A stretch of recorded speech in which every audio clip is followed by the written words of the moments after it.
Hello and welcome to a brand new episode of Smart Money. Now, this week was by far the most hectic week in the primary markets.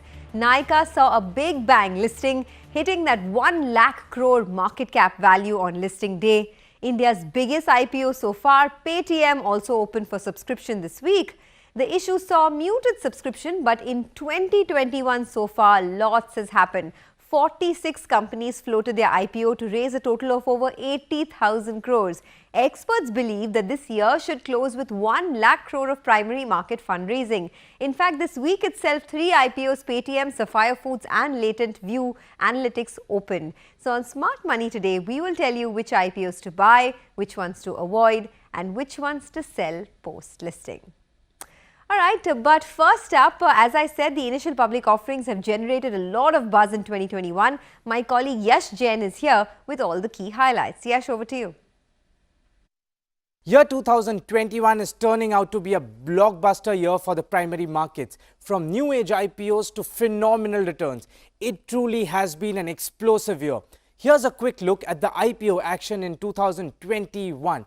Over 1 lakh crore has been raised via IPOs this year so far, which has been a massive threefold increase over 2020. Next is where the money went. While in 2020, only 12% of the IPO funds went to the companies and the rest went to the selling shareholders, in 2021, nearly 40% of the funds went to the companies who are expected to use the money towards expansion, growth as well as retirement of debt. Let's run through the list of the biggest IPOs.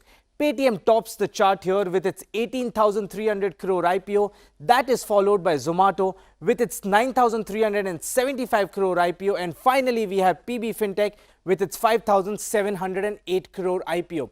Speaking about investor interest in these IPOs, Paras Defense IPO was subscribed 214 times. That was followed by MTAR Tech, which was 138 times. And finally, Tattva Chintan Pharma with 124 times subscription. Overall, in 2021, 28 IPOs were subscribed over 10 times. 5 IPOs were subscribed over 3 times. And about 9 IPOs were subscribed between 1 and 3 times. What about the day 1 listing gains? Paras Defense tops the list here again with a listing gain of 185% on the first day, followed by Tattva Chintan Pharma with 113% gains. And then finally, Indigo Paints also doubled the money for its investors on day 1. Beyond the listing day gains, which are the IPOs which are still the best performing from the issue price? Paras Defense so far has given returns of about 360%. That is followed by Nureka with 356% returns. And finally, Barbecue Nation with about 250% returns so far. So, it has been a blockbuster year so far. But as they say, picture abhi baki hai mere dost. That's because another 68 companies are lined up to raise over 1 lakh crore already. Besides this one, the big one would be the mega LIC IPO, which aims to raise about 70,000 crore rupees for the government. Okay, that's a nice one, Yash. Picture abhi baki hai, so lots more coming up despite the huge fundraising we've seen. Well, our experts today, Bharat Lahoti, the co-head and fund manager at Edelweiss AMC, and Deepak Shenoy, founder at Capital Mind, join in to tell us what you should buy, what you should avoid, and how you should look at this huge boom in the primary market. Bharat, Deepak, thank you for joining us. Bharat, I want to start with you. You know, the IPO market is booming, as you just heard, both in terms of returns given by newly listed stocks and the number of issuances. But how does one look at it and how does one decide where to put their money? Thank you, Shenoy. It's very normal to have large primary issuance in a bull market. We have seen similar trend in 2017 when we had seen around 36 IPOs coming out with an average listing gains of around 20%. This year too also, if you look at it, so far we have seen around 44 IPOs with the average listing gains of around close to 17%. Apart from easy money which is available, there is also buoyancy in market, which has actually led to this IPO market. Apart from this, there is a structural reason which we think it's leading for IPO companies to come in. Over last few years, what has happened is because of reforms, financialization of saving, formalization of economy, rising per capita income, changing preferences in the way we buy goods and services has led to many private equity venture capital firms investing in many emerging ideas. These private equity venture capital firms, in our opinion, when they mature, they tend to actually sell their some of the best investing company, and these companies are now coming for IPO. As just pointed out, private capex is also coming up. If you look at it this year, a lot of money has raised by primary money has been raised from that perspective. So private capex is also picking up. Promoters are actually getting up to raise capital from the perspective that economic growth is going to happen, and consequently that is leading to the IPO growth. Okay, got that. Deepak, welcome to the show. We have to talk about Nykaa, right? That was the biggest listing this week, and it's been on a tear since listing day. Even on Friday, it ended up almost about 7% odd. For people who perhaps missed the bus, did not get the allotment, what do you do now? Is it worth buying or is it too late? Hi Sonia, thanks for having me on the show. The Nykaa IPO is actually pretty huge from a lot of perspectives. It's crossed 1 lakh crore with a 60 crore of profit. Also the landscape of this business is quite huge. It's a vertical e-commerce company in a vertical space. There is potentially a lot more adjacencies that they can go after. They're not just cosmetics now. They have their own brands. They have clothing. They have a large number of very high margin products in a fairly fragmented industry where people, and especially the customers of this segment, are very particular about quality, about reliability, about in certain cases also anonymity, in the sense they don't want everybody to know that they're buying these things as well in smaller towns. So I think the business is a very good one. The price you're paying is extremely high. It's probably at an extreme, regardless of what kind of valuation metric you put it, to put 1 lakh or 1,20,000 crore price tag on a company, even though it may be fantastic company, I still feel that we're paying a little higher in terms of price for it. So what I would do is I would want to build a position in it over a period of time, probably a year and a half, and add as and when they show fundamental increases. I expect the profit is likely to at least double from here in the near future, simply because they've raised 600 crores. If they even make 10% ROCE on that, that is another 60 crores of profit. So apart from the 60 crores they already have. So I do expect that growth will come in. But I do think the price will also probably correct, and they will be volatile over time. So it's better to spread an investment rather than get all in right now. Okay, spread out your investment rather than get all in. Bharat, I want to come to you on this. Typically retail investors do not get allotment in many of these IPOs, and most of the lucky ones participate in it only for listing gains. So what do you do at a time like this? How can retail investors participate wisely and build their wealth in these IPOs? We think there are three sets of problems what a retail investor face while investing in IPO. First is the access is very difficult.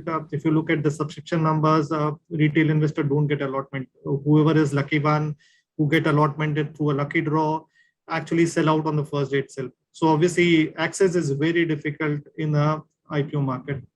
Secondly, all IPOs don't make money. In our opinion, selection is very important. Almost 1/3 of IPOs are actually still below issue price. So if you look at from that perspective, selection is very challenging in IPO market. So one has to be very cautious what to invest, where to invest. The third important is most of the retail investors, as you rightly spoke about it, that they actually get out on the first day itself. But I think that's a very short-term strategy. In our opinion, the way one should look at IPO is an opportunity to buy good companies at very early stage and not just for listing day gain. The real wealth actually gets created when you buy good set of companies where there is an earnings momentum and if it's held for a long period of time. Retail investor actually miss out a lot of value migration which happens in many of these IPO companies. Some of these small cap companies actually become mid cap, some of the mid cap becomes large cap. So people tend to miss out these value migration which happens to in long run. So in our opinion, the way one should go about for a retail investor is participate through a fund which actually looks at these new emerging ideas. Since the institutional participation has a greater access, both in terms of research, both in terms of management, the evaluation would be pretty better off to that extent. Okay, in fact, there's a very, very helpful graph that is showing up on the screen about all the IPOs that have listed, say, over the last 1 year, and the hits and the misses. So you could really burn your fingers in many of the IPOs, as you can see on the screen. And you can perhaps, I mean, the likes of Paras Defense, etc., have done exceptionally well. But on the flip side, there were so many ABSL, AMC, a couple of others, Sansera Engineering, etc., where people have burnt their fingers quite a bit, investors. So Deepak, that brings us to the next big one, right? Policybazaar. It's the largest in the online insurance space. In fact, it's listing on Monday, so everyone's going to be talking about that. Post-listing, do you buy or do you avoid? I think here, Sonia, is, it's a relatively smaller play than say Nykaa or a Paytm. But one of the things that's happening here is a migration from some of the traditional distribution channels in insurance to online. A large part of Policybazaar's business comes from the aggregation, but it also comes from actually physically calling people. And if you've ever left your number at Policybazaar, my views as an investor and as a customer are probably a little bit different here.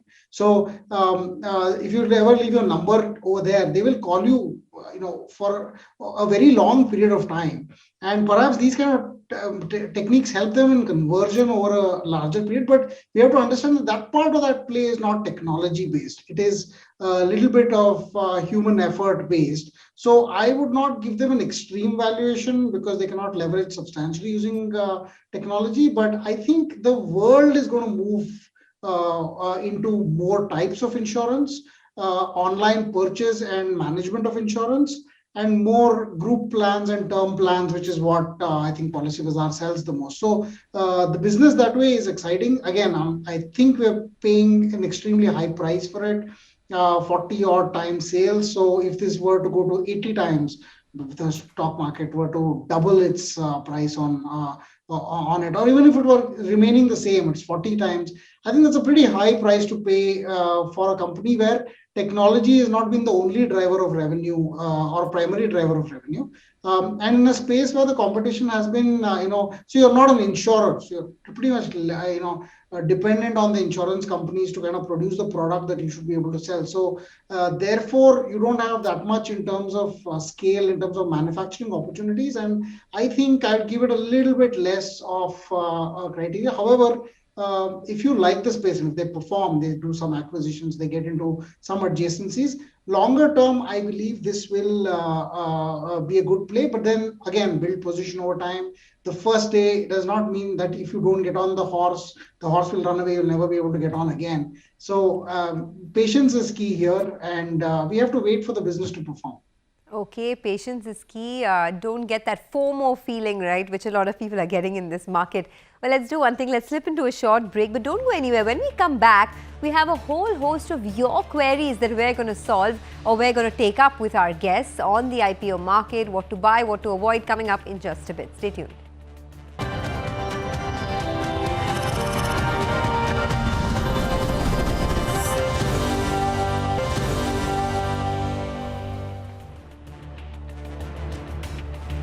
Welcome back to Smart Money on CNBC TV 18. We're talking about the IPO market. There's been such a frenzy in the last many weeks and months. And of course, you had 3 big IPOs open this week. You had the Nykaa listing as well, which was Big Bang. So we're going to tell you what to buy, what to avoid. But in case you don't want to do all of that research, there's a recently listed IPO fund that Edelweiss has as well. So perhaps they'll do all the hard work for you. Bharat, I want to talk about that because, since inception, the IPO fund has done pretty well since 2018 when it began. But tell us a little bit about it. What can investors look forward to? How do you pick companies in this fund considering this such a big, it's a hit and miss kind of situation in the IPO market now. So how do you do the stock picking? Oops, Bharat, I think you're on mute.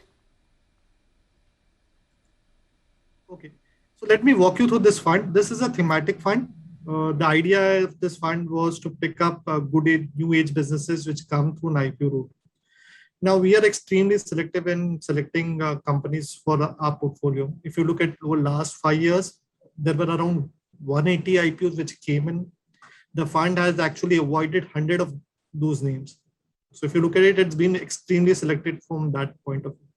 Secondly, the way we select stock, we classify companies into 2 different buckets, secular growth ideas and cyclical ideas. We have tendency to pick more of secular growth ideas. In cyclical ideas, we are extremely cautious about valuation. We look for niche ideas in cyclical stocks. So if you look at it, our portfolio as of now, we have around 44 names in our portfolio. If you look at it from this year itself, if you look at it, we have actually picked only 15 companies. So we are extremely selective from that perspective. And we typically tend to avoid companies where the debt to equity is pretty high, interest coverage ratio is not very good looking, cash conversion is poor. There is a questionable corporate governance practices historically. The promoter background track record is not so great. Typically, we tend to actually avoid those kind of companies. So that's how we typically select stock in our portfolios.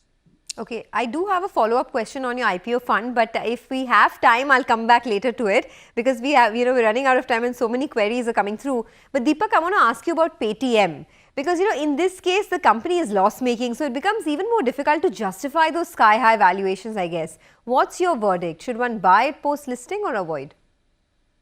So we're as a disclosure, we've been very close I've been very close to Vijay, and therefore I respect Paytm for the brand they've built and the scale they've achieved. But here's one of the things that I would say, even in Paytm's case, regardless of other considerations, the idea here is the landscape is very big.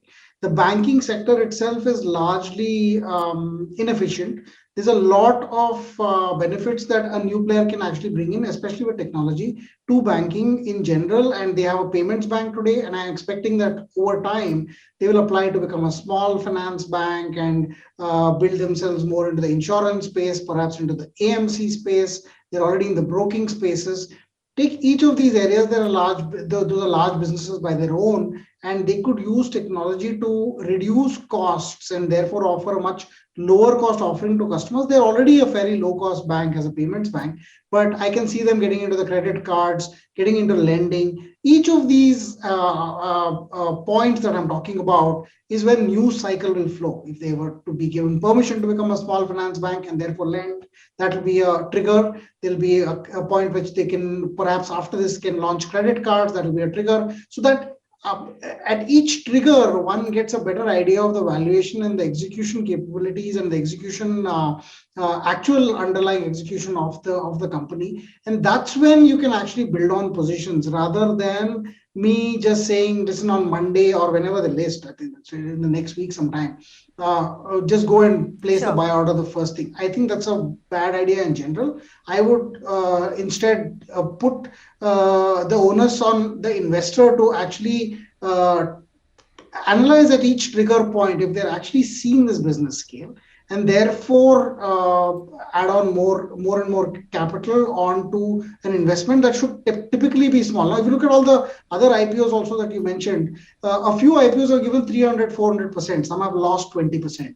So if you're invested small amounts in each, some will obviously give you the 3x return, some will not give you great returns, but net, your investment as a portfolio will start to look better. So I think that is where I would say even a Paytm should be an element of your portfolio rather than the full portfolio.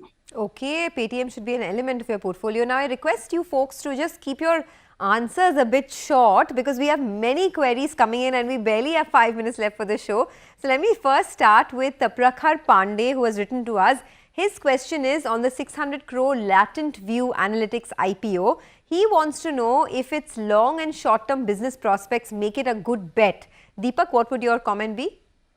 We like the IPO, good business, not very expensive. They valued it 37 times. Their book value will double because they're raising money. I think inorganic expansion will come. I will buy on more news and perhaps, it's already tremendously oversubscribed, I think. So perhaps not much to bet on in the IPO itself. Okay, all right. Next up, we have Swapnil Kulkarni, who asks if it's prudent to hold the lesser known names in the IPO space, much like the recent listing Fino Payments Bank over the long term. Deepak, your thoughts? So we're not covering Fino Payments Bank as a payments bank. Not very attractive, extremely expensive. If it were to scale out to a small finance bank and build lending capabilities, then I would consider it. Okay, and one more query coming in from Arijit. He wants to know if loss-making companies stepping into the IPO arena just to carry forward the burden to retail investors. Is it just a way out for poor investments and companies? That seems to be the biggest issue, right, Bharat? I mean, or rather at least the biggest criticism. Your view here? Investing in loss-making company or startups is always risky. So you have to be extremely cautious. You need to look at unit economics. What is the addressable market size? What is the pathway for profitability? All these needs to be looked at in. And consequently, you also have to look at what agency businesses these companies can get into, given their current capability and data analytics, what these guys produce. So you have to analyze all these to actually ascertain the value of the company. Okay, gentlemen, so many queries flooding our inboxes right now, but unfortunately we've run out of time. Thank you so much for joining us. It was really a pleasure understanding the IPO market from you, and we might of course take it up on another day as well, because we have so much coming through in the primary markets. Thanks a lot for joining us.